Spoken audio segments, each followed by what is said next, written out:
Hey guys, how you doing? Hope you're doing okay. I'm going to read through the full article here. There's a link in the description. This is quite a confusing case, if you ask me, and it seems like there's going to be more information released as the investigation unfolds, and it's likely to be more tragic information. So I'll start off by giving you an overview. It's in regards to this absolute scumbag here. His name is Aubrey Lumpkin. And he contacted police and asked them to come and apprehend him. So he turned himself in, saying that he's a piece of shit, and he's confessed to having kidnapped an elderly couple, and also he has confessed to having buried a body on the couple's property. So one question that I have, which is not answered by this article, presumably the police are not releasing this information, is my question is, what is the relation of the elderly couple to this scumbag? My guess would be that they are the parent-in-laws. That would be my guess, and we'll see why. So let's read through the details. Florida police said human remains were discovered on Friday at a home where a man claimed he was keeping an elderly couple captive. Last Monday, this scumbag, Aubrey Lumpkin, 46 years of age, allegedly called authorities to a Green Cove home in Florida, where he bound and held the victims, two elderly people, a husband and wife, I believe, against their will.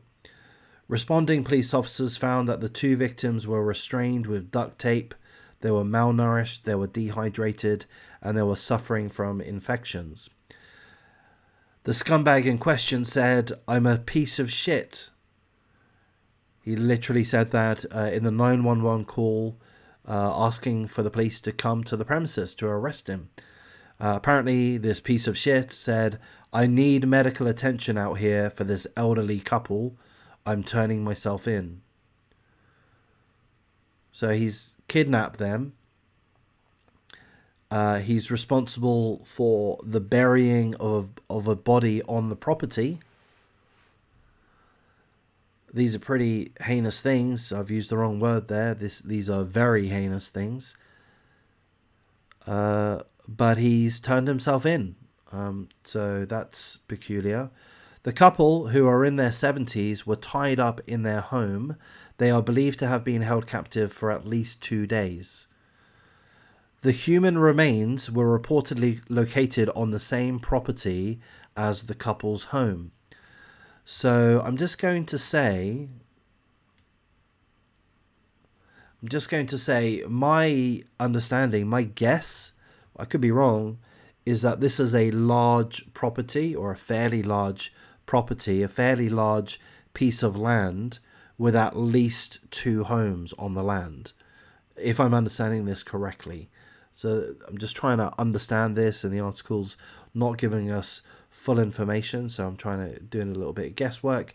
But it seems to me that the property, the land, had at least 2 homes on it, presumably or perhaps owned by both of them, owned by the elderly couple, perhaps. Clay County Sheriff Michelle Cook said that during their investigation, the scumbag repeatedly said that he had buried a body on the property. The body has not been identified. So here's a quote. "I do not know how long those remains have been there, other than they've been there for a while." The kidnapping victim's family said that the scumbag had lived in a separate home with one of the couple's daughters on the same Green Cove property. So yes, at least 2 homes on the same property, on the same piece of land. The woman that he was living with has not been heard from since leaving the home 2 years earlier. Authorities have not confirmed whether the woman's apparent disappearance is connected to the human remains found on Friday. So I would imagine that the investigators will be able to determine that. I don't know how long that would take, but they would be able to do DNA tests, maybe dental record tests. We don't know.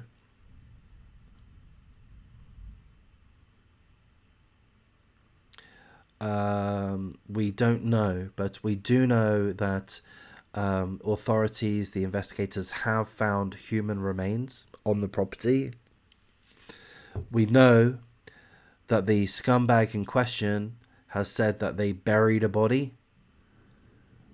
He's repeatedly said that he buried a body on the property.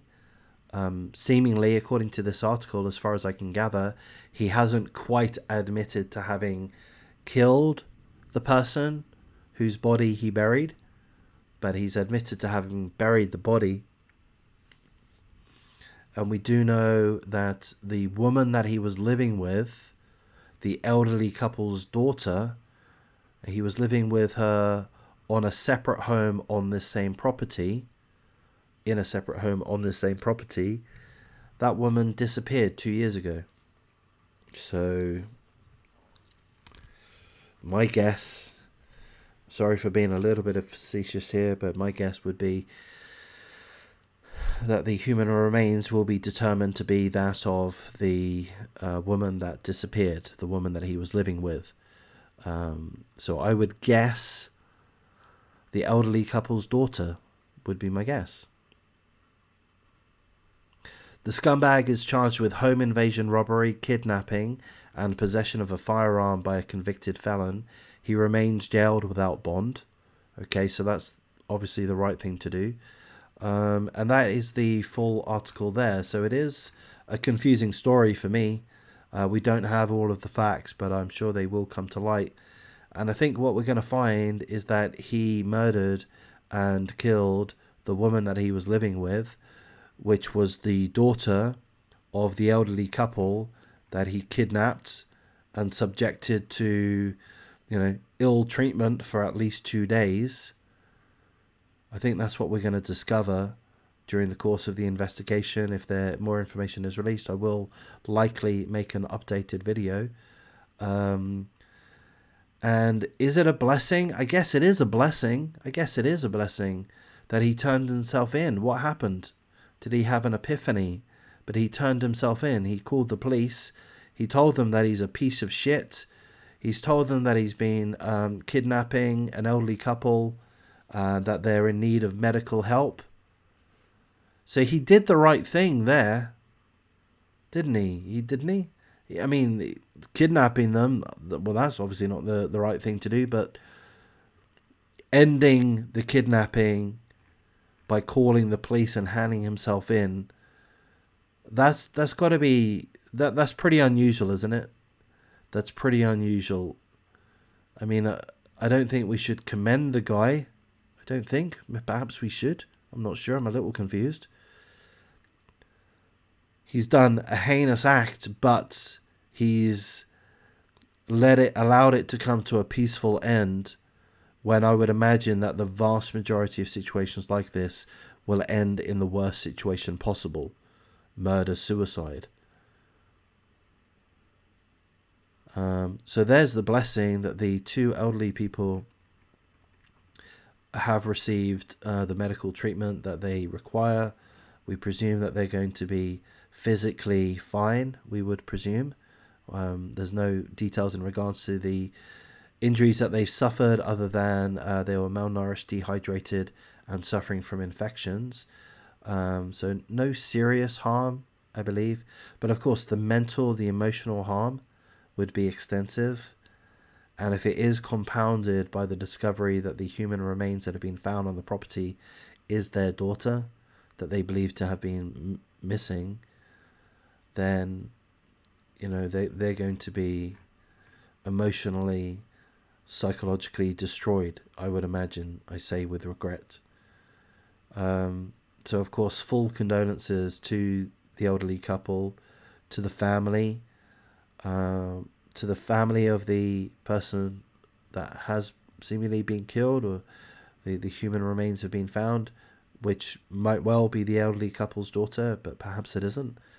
But condolences all around. This is a strange case for me for a few different reasons, not least because the main culprit handed themselves in. So I do applaud that. I'm interested into what I'm interested as to how a human being can be normal. Let's presume that he goes around his normal day, and then he has these, presumably he has these outbursts of criminality, of violence. He's willing to kidnap, he's willing to have buried a body previously. And then he has these moments, or he's had this one moment at least, of, however you would describe this, of repentance. Repentance? Where, you know, he realizes that he's the person that's the piece of shit. And he realizes that it's wrong to have caused the injuries and the distress of an elderly couple. And he saves them. If he hadn't have done that, he would have killed them, would be my guess. He was arrested. One of the things on his charge sheet is possession of a firearm. He's a convicted felon. So I don't know. This is an odd situation. I likely, almost certainly, will make an update video should I see further details in regards to this. But for now, I'll thank you for your time, and take care of yourselves. Take care of your loved ones. Your elderly family members. Do what you can to make sure their home is secure, and maybe we can never do enough. But I mean, do what you can. Take care, guys, and thank you for your time.